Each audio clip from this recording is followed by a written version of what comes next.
What's up, everybody? Welcome to another episode of the Trust Your Board podcast. I'm Stephen Wright, joined by William Monroe. How you doing, man? Steve, doing well. It's Christmas week. Recording this here on Tuesday, the 22nd. So still a couple days ahead, but got a couple days off the end of this week and the end of next week. So nice way to finish the year off. Not only the Christmas season, but the Letterkenny season. The Letterkenny season comes back. You get it a day sooner, so no spoilers, man. Don't worry about that. Do you know? So this will be my first time watching it as it comes out. I thought it was over, honestly, when I watched through it earlier this year. So did they do it weekly, or do they do it all at once? They drop it all.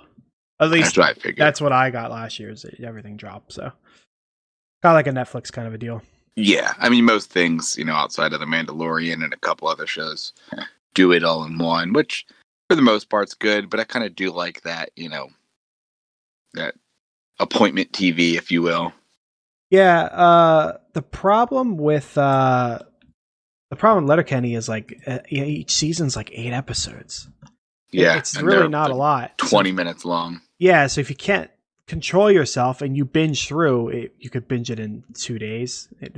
Obviously you sit there I could do it in 3 a day. hours. Yeah, exactly. Yeah, you could tear through it really quickly. So, it's not something that lasts long, which is unfortunate. But yeah, I forgot it's only 8 episodes. Yeah.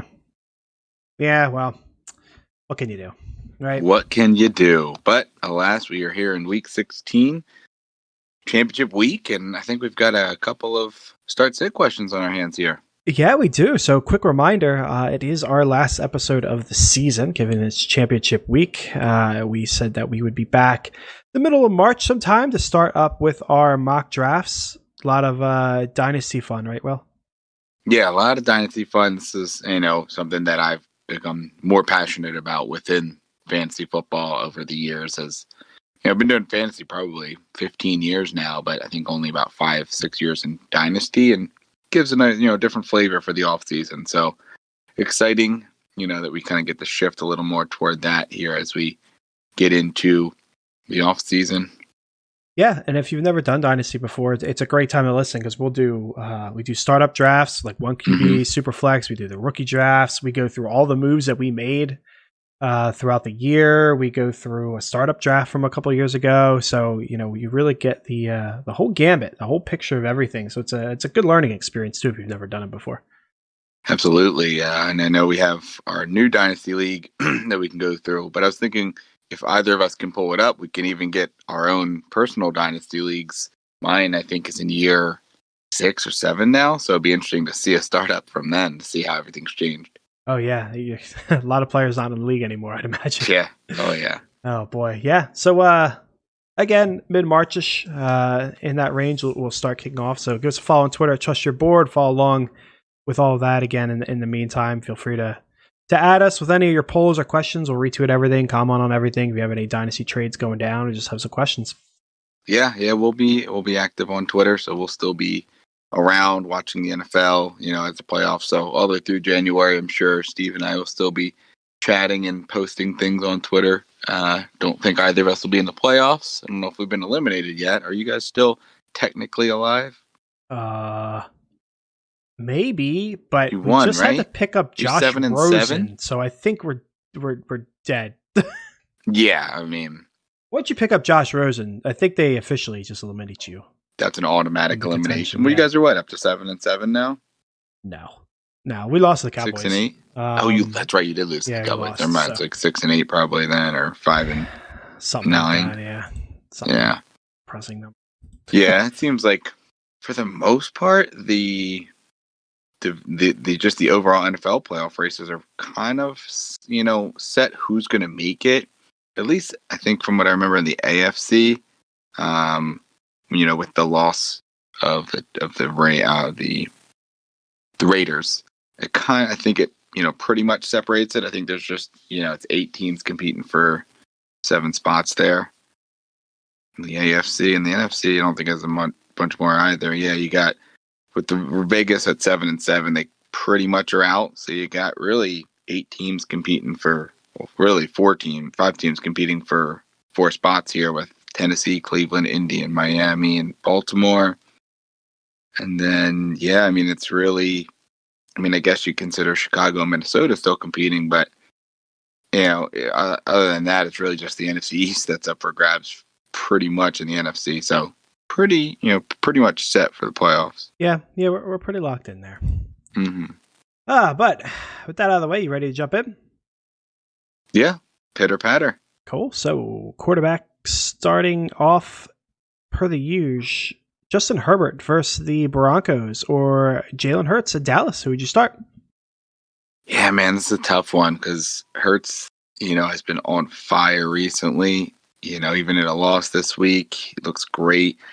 Herbert, has been on fire all year. Maybe the last couple of weeks hasn't been as good. Last week here, 28.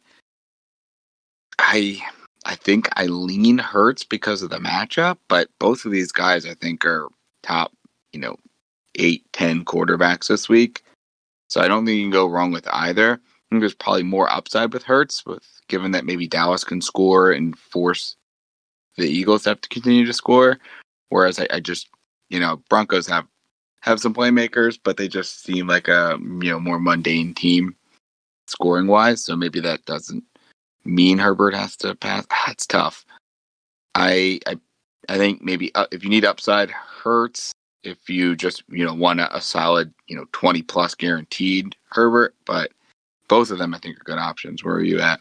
Yeah, they're solid. I think I do lean Hurts. Mostly because of this last week. I mean, his first 2 weeks he looked good, but from a fantasy perspective, he was just kind of fine. But we saw the upside last week of what can be done, and he's got that great matchup against Dallas defense, which is terrible.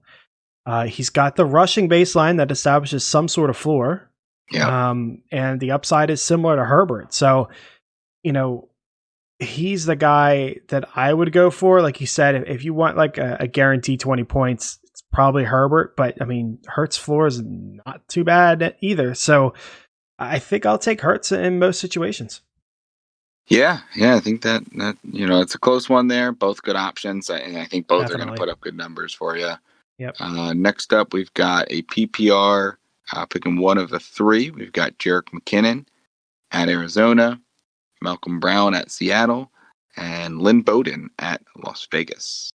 Oh boy, this one is it's tougher with the pass catching weapons in Miami starting to come back to life and come back.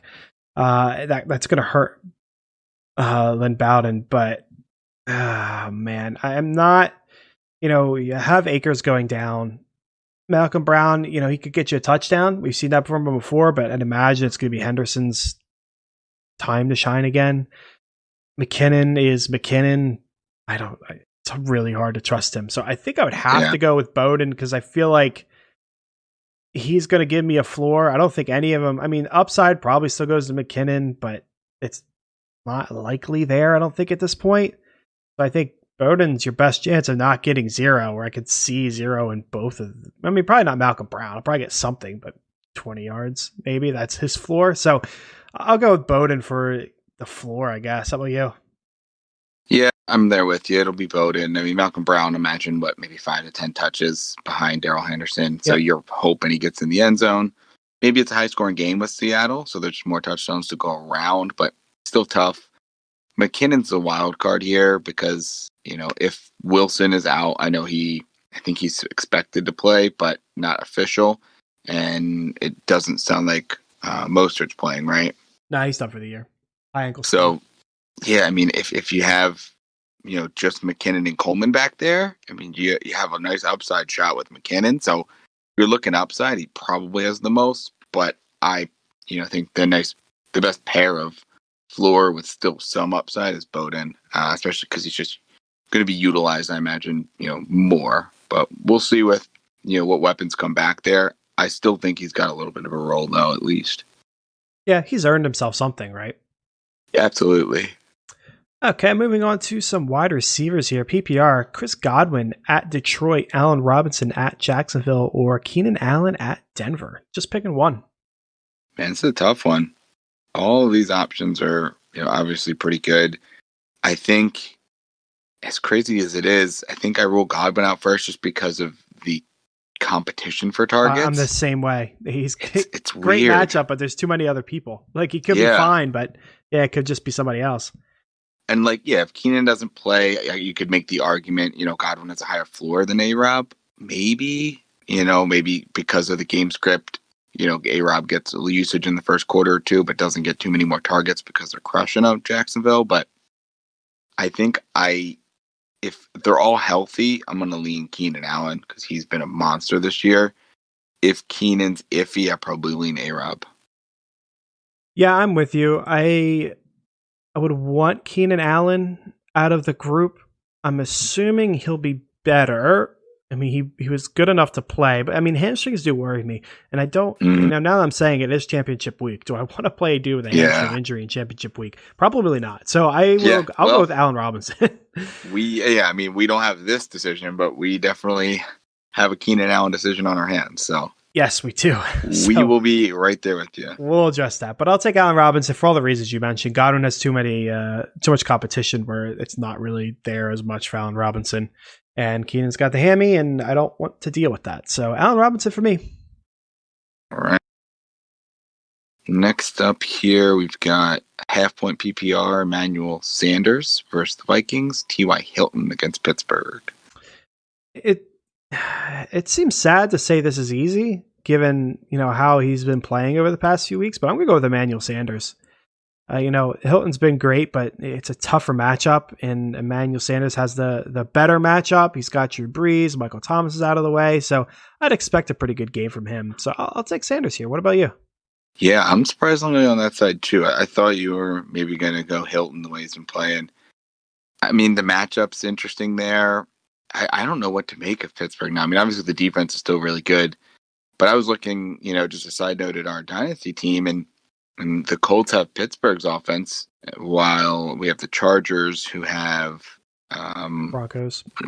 So I think, good matchup there, but the way Pittsburgh's been playing, and obviously the Colts are good defense, I think we still lean the Colts. But if, Pittsburgh came out and showed out again Cincinnati, that would have been a tough decision. So I don't know what to make of Pittsburgh after the last few games. Yeah, they're falling a little bit, and their defense, like you said, still good. Not as good as it was in the beginning of the year. So it's not like the worst matchup in the world for Hilton. Yeah. But still, the gap between the Pittsburgh defense and the Minnesota defense is worlds apart. So absolutely, it's still an easy one, but yeah, it's an interesting one for Hilton.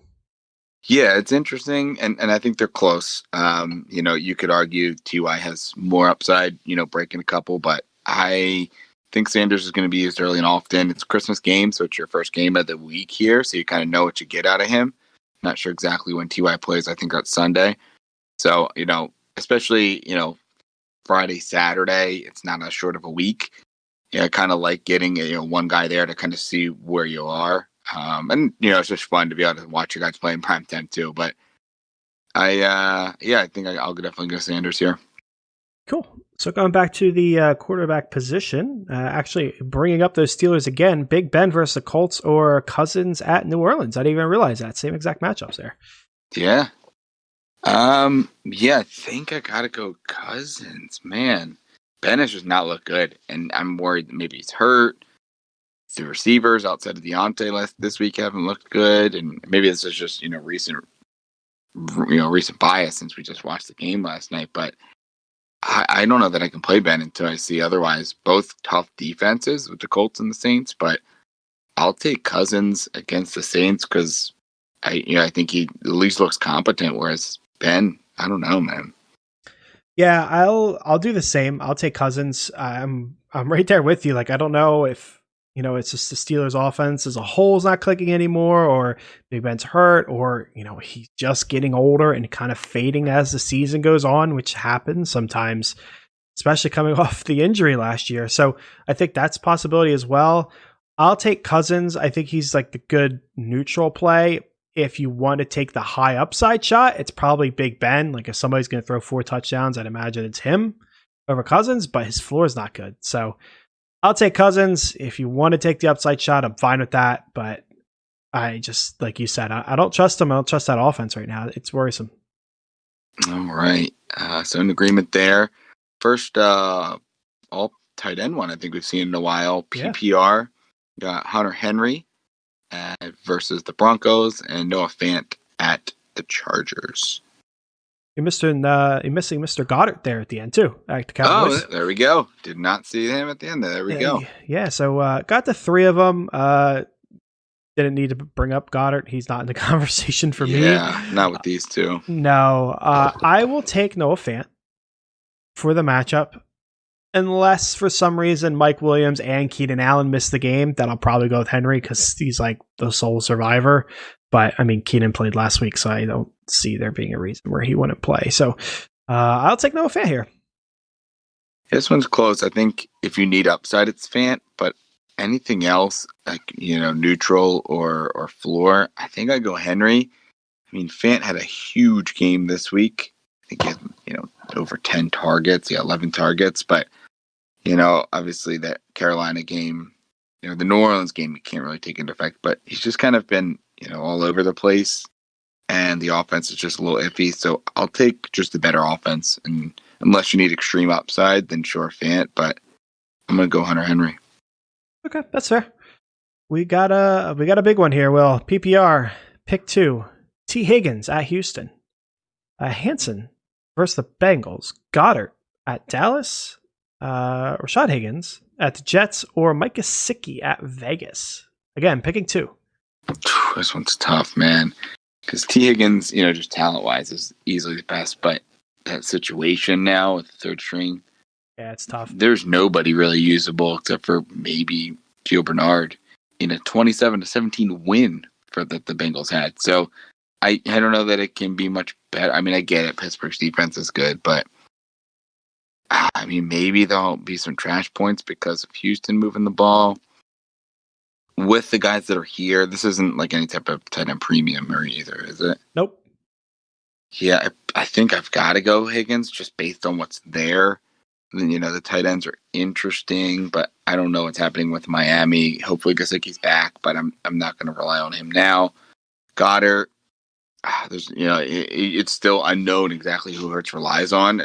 It's like it's the receivers more than the tight ends, but he's spread it out a little bit. So Goddard's not the clear favorite like he was with Wentz. So it comes down to Hansen or Higgins. And yeah, I think I lean Higgins just because I don't know that you can trust the targets are going to be there with Hansen. And do we know if anybody's coming back? I know they were depleted last week. Yeah, I haven't really heard anything. Yeah, I mean, even, as it was, decent matchup, so maybe if you want to make the argument that they'll be in the game more, the Bengals, than the Jets would against the Browns, but I'll take Higgins, unless you really want high floor, then probably Hansen, because you have that, Browns run away with it, and just the pass catchers aren't really used much. I think it's Higgins and then Hansen T. Higgins and then Hansen or R. Higgins for me. Yeah, I think it's tough. I mean, Goddard is the easy one for me to throw out. I am just not I just don't trust that situation. So he's getting tossed out.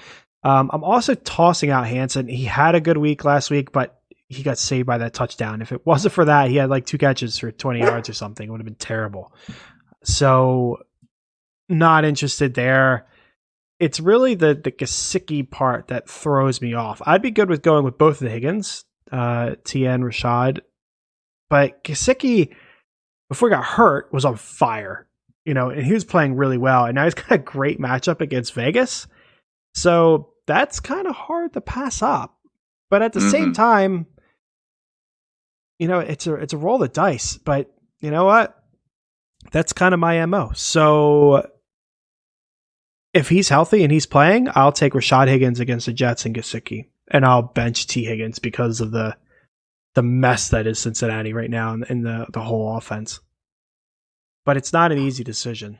Like you said, it's hard to bench T. Higgins. I mean, he could target his way to relevance, especially with Boyd. Boyd, he's likely out, right? Or definitively out. I haven't heard definitively, but I mean, concussion, I would assume he's going to be out. So that's going to benefit him. But with that in mind, he also went down early in the game. So it's not like we didn't just see the game without Boyd. And it didn't change anything. Like you said, the matchups are different, so he could be fine. It's just kind of scary. So I will roll the dice with Rashad Higgins and Gesicki. If Gesicki's out, I'll go with both Higgins. That makes it easy. But Gesicki's playing, I'll take a shot on him, which is saying something because I don't like flexing tight ends. Yeah. Half point PPR. James Robinson, who I believe is questionable with an injury. Josh Jacobs versus Miami. DeAndre Swift versus the Bucks. I don't think I could pass up on Swift here.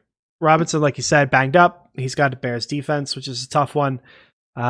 Jacobs, also banged up. I mean, he's definitely going to be playing, but still banged up. And, Swift has just looked good and been relied on. So I don't think I could pass up Swift. Yeah, it's tough. I mean, obviously, Robinson's been playing great this year, but injured, I don't think he's going to play. So I'm going to roll him out first. So it's Jacobs or Swift. And I mean, Jacobs gets all the volume. So if he looks to be healthy and we see some full practices, I think I'm going to go Jacobs here. But if it looks like he's hobbled and we're still a little uncertain, I'm okay going Swift for the upside. It's just, AP is going to be there. So Swift's, not going to get the amount of touches that Jacobs does. And then you're, hoping for big play, which he has in him. But, when you're comparing him to just a guy like Josh Jacobs, I think I got to play Jacobs. Okay, our next one, PPR. I would hate to be the man making this decision on championship week because there's no right answer here, Will. But we got Robert Woods at Seattle, and we have Terry McLaurin versus the Panthers. You can only start one of them. Who are you taking a shot on? Yeah, I mean, probably comes down to a floor-ceiling play. You imagine with Woods, but this year's been a little crazy with him. But, I mean, against Seattle, you imagine this is going to be a fairly high-scoring game. I think you got to go Woods, especially just with the quarterback uncertainty there. I know there's just an issue with Dwayne Haskins being, out at a nightclub without a mask, and I don't know if he's going to get disciplined by the team.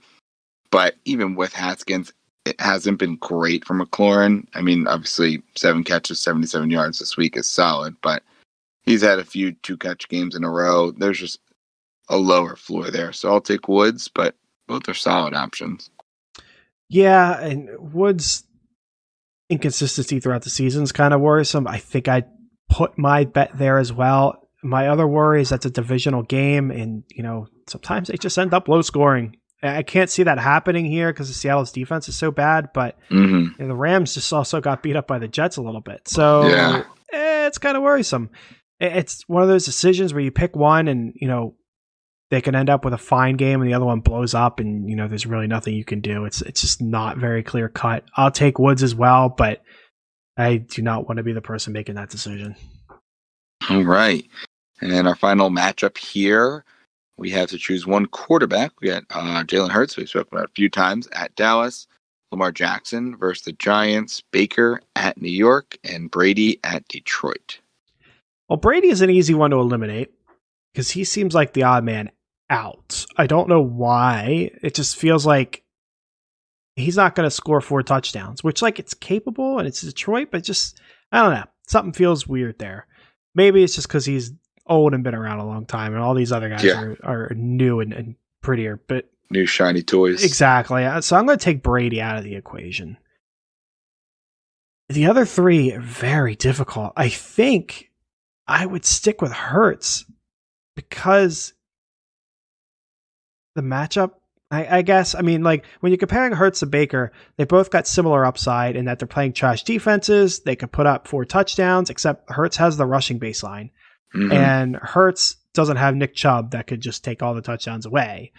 So that kind of takes Baker out. And then you have Hurts against Lamar, and it's really hard to pass up Lamar because he's been really good, but you have a big difference in defensive matchups. The Giants being pretty good, Dallas being the exact opposite of that. So I'll stick with Hurts here. It's a tough one. I like them all. Even Brady, they're all solid. They all got decent matchups, but I will take Hurts for the upside and the floor. Yeah, this one's interesting. I kind of get to the same conclusion. It comes down to Hurts and Lamar for me. As much as I hate to say it, I think I might roll out Baker over Brady, but they're close. Both just have, I imagine Brady's in a more competitive matchup with Detroit, but who knows, with with Stafford. I know he played this week, but he played through injury, so we'll see.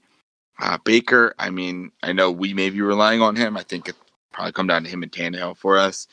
I mean, I just worry that it is, a Chubb game, which would be helpful for us, but you need that quarterback points. So I'm taking out Baker and Brady right away, and then you get back to Hurts and Lamar, and it's tough to sit Lamar, man. But you got to stay water in fantasy, and this is why this is what separates the men from the boys here, right? You got to call your shot and not stay with the guy who's got you there, at least the last few weeks for Lamar, but Hurts has done it too, and the matchup's there. I'm going to go Jalen Hurts. Okay, fair enough. That's going to wrap up the start sit. We'll move over into some dynasty questions here, Will. Starting with a PPR, talking about Robert Woods again. Robert Woods and a 21 first. So does it specify where that first is, or Chris Godwin? It's interesting because I actually have Godwin in one league. I'm debating, I'm thinking, man, would I do a 21 first and Woods for him? It's probably fair trade-wise because there's just a little more uncertainty with Godwin. They probably have the same, kind of current shelf life, but then with just uncertainty at the quarterback position versus uncertainty at just Woods' age, probably, Brady, I assume, will retire before Woods falls off. And then you don't know what's going on, but, things can change so quickly. I think that's a fair trade. I probably would want to keep Godwin, but I think Woods in a 21 first is a fair offer. Yeah, I think it's pretty even as well. For me, if the first is early, I'll take Woods. If it's late, I'll take Godwin. If it's the middle, that's where it really evens up. And I think I lean the Godwin side. Yeah, it comes down to your team too, right? If you need a running back bad, yep, right? And it's a mid first, right? Then hey, I'll take a, downgrade, maybe even a lateral move to Woods for the next year or two and get that first round pick. Yeah, exactly. Very team dependent. So there's a lot of factors that go into that one. In an absolute vacuum, I'll take Godwin for the upside and being younger. But yeah, definitely a team dependent move. Definitely also depends on where that first is going to be. Definitely. So next up, Dynasty Superflex, we have Dak Prescott or Matt Ryan and Cooper Kupp. I'll take Dak. I mean, with Matt Ryan, he's getting older. The Falcons aren't what they were. Julio's getting older as well. To get a young star like Dak, I'm assuming he's going to be staying in Dallas, and the dude is just amazing. And you can't forget, he's been gone all the season, so you don't want to forget what he's doing, but when he's playing, he's a top 5 quarterback, top 3 quarterback. He's amazing. So it's jarring to see, but this is the price you pay in Superflex. So I will take Dak pretty easily, I think. Yeah, I'm right there with you. I mean, Dak, you imagine, as long as he is healthy and the injury was early enough on the season that I imagine he comes back and is good to go. I think it's a huge upgrade. Matt Ryan, at this point, you're banking on Matt Ryan probably as your QB2 in Superflex leagues. Somewhere in that range, maybe even less if you can get another better one. Whereas Dak is someone you can build around, especially with the weapons that are there. I like Kupp, but, we'll see what happens with that Rams offense over the next year or two. They drafted a few receivers the last couple of years, so maybe become expendable. I'll definitely take Dak here pretty easily. Okay, our next one, pretty simple. David Montgomery or the 111? Yeah, I think this is David Montgomery for me. Man, it's crazy to think what 1 year does, right? Coming out, he was hard to trade. And this year he's looking great. And I think the 111, pretty fair offer. I imagine, you're probably, maybe you can ask for a little bit more than that, another later pick, another player, earlier first round pick. But yeah, I'll take David Montgomery if all I do is give up the 111. Yeah, same. You're not getting a starting run, a real good starting running back at that point in the rookie draft. So I will grab Montgomery. I will say if I'm somebody that has Montgomery, I'm not moving him until I figure out what happens to that coaching staff. Yeah. If Matt Nagy stays, then yeah, I'll be fine with you moving him if you want to move him. Maybe not necessarily for the 111, but 107 comes up or something like that. That would be one thing. But if they bring in a new coaching staff that could brings, even more life into Montgomery in that offense. And, things could be looking up depending on who they bring in and whatnot. So I would be holding him until something happens. But for this trade specifically, I'll take Montgomery. And this next one's tough. Glad you have to answer it first. Devontae Adams or Jonathan Taylor, full PPR? Yeah. Boy, I don't think we saw enough from Jonathan Taylor. So I think I'm going to take Adams. I don't think I need a lot added to that side. Late second or something with Jonathan Taylor. It's definitely a trade that this is a make or break one in Dynasty. Like, if Jonathan Taylor turns into what we thought he was going to turn into, you just got a fantastic running back. You gave up a fantastic wide receiver, but wide receivers are easy to come by. So that's a huge deal. If Jonathan Taylor continues doing what he did for most of this season, you just got burned bad. So it's a dynasty defining move. I would take Adams now just based on what we saw. It could work out, but I would want like a late second or something else added to that JT side. Yeah, it's tough, right? Because Adams is 27 and JT is 21.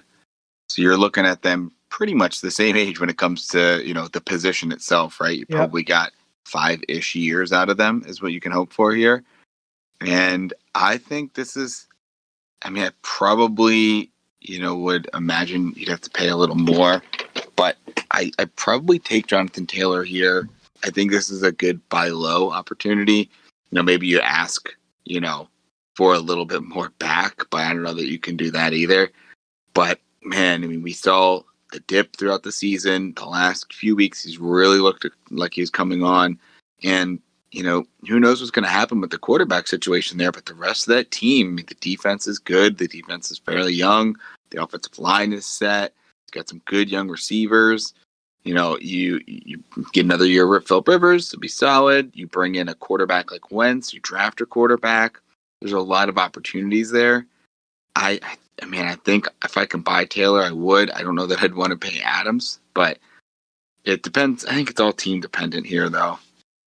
It's tough. I think I maybe lean Adams slightly just because you know what you got there, but man, like you said, you could really be setting yourself up if you can pick up Jonathan Taylor and he turns into, a top 10 back the next 4 years. Yeah, absolutely. And our last question, a little familiar. That looks familiar here, right? Yeah. So would you rather have Adam Thielen or the 202 on Russell Gage? I think Thielen is the logical choice here. Gage is kind of a throwaway player. I know. I think I have in all the dynasty leagues I'm in, but he's a nice, solid guy. He's played well the last couple of weeks. Solid time to sell him early, though. And the 202, I think if we had a first-round pick, we wouldn't even bat an eye at this, right? But because this is our highest pick in our dynasty league, the 202, it's a little more difficult. But, yeah, especially in our situation, right? We've got Tyreek Hill, Keenan Allen, Robert Woods, Jarvis Landry. We'd picking up Thielen. He'd be our fifth receiver. So we couldn't start all of them. So maybe you look to sell high on a Keenan Allen, or I don't know that you can get a ton for Woods or Landry, but I imagine you'd be looking to, sell high on Allen. Maybe we can get a first for him. And, like we said, kind of pair a bunch of steady, consistent guys like Woods, Thielen, and Jarvis around your big game Tyreek. Yeah, so for a little backstory here on this one, Will and I owned Adam Thielen. We had him last year. We tried to move him. We couldn't move him. We ended up pairing him with David Montgomery to get Tyreek Hill in the offseason. Huge win, I think, Will. Yeah. We were big on that one. And then earlier in the season, if you recall, Adam Thielen wasn't doing so good, and Russell Gage was blowing up the first couple weeks. So we sent him an offer, Russell Gage, and a second for Thielen. He never responded. And then he got burned by Thielen in the playoffs and is feeling that burn. So he just responded and say, hey, I'd still do this deal. Well, now that second's a 202. It's kind of high. Like Will was saying, we don't have a first because we've been selling out. We're in the championship. So that sellout has kind of worked out. But this is our pick. It could turn into Trevor Lawrence. I think that's what we're thinking here, since we don't really have a solidified quarterback situation in this league. It would be nice to, go out and try to get Trevor. But, yeah, there's a good chance he's not even there, right? Is it, depending on where he gets drafted, he probably goes end of the first round? Yeah, we'd really have to look at the teams and do that whole evaluation. Who needs a quarterback? Where are they drafting from? And that kind of exercise. So there's a lot that goes into it. Either way, our rosters are locked, at least for this week. I don't know when they unlock. They'll unlock right after the championship. I think it's relatively soon after. Yeah, so we'll have to make this decision. I'm with you. I think I'm on the Thielen side. It would be a real shame not to have a first or second round pick in this league. But like you said, maybe we could turn around and trade somebody, although, Keenan Allen has been historically difficult to trade in that league for us. So, yeah, I mean, we would have to definitely something we'll think about, and we'll definitely put something on Twitter if we pull a trigger. Pull a trigger, or it's either that, or I'm sure people will hear us talking about it on the pod come March. Yeah, absolutely. Well, we'll include it in the show where we go over all our moves from the previous year, right? Boy. Well, that's going to wrap up the episode and this season's for the Trust Your Board podcast. Yeah, it was a good season. Good luck, everyone, here in your championship week. We appreciate you listening to our niche little podcast where we try to do mock drafts a lot, and we haven't done one in the last few months, but I know that's what a lot of you guys enjoy about this, and we will be getting back to that in March, probably going all the way through September and the start of the new season. Yeah, absolutely. Can't wait for it. But folks, until then, follow us on Twitter at Trust Your Board. Tag us in your polls. Again, we'll retweet everything, give you a response, let you know what we're thinking. Until March-ish, Trust Your Board.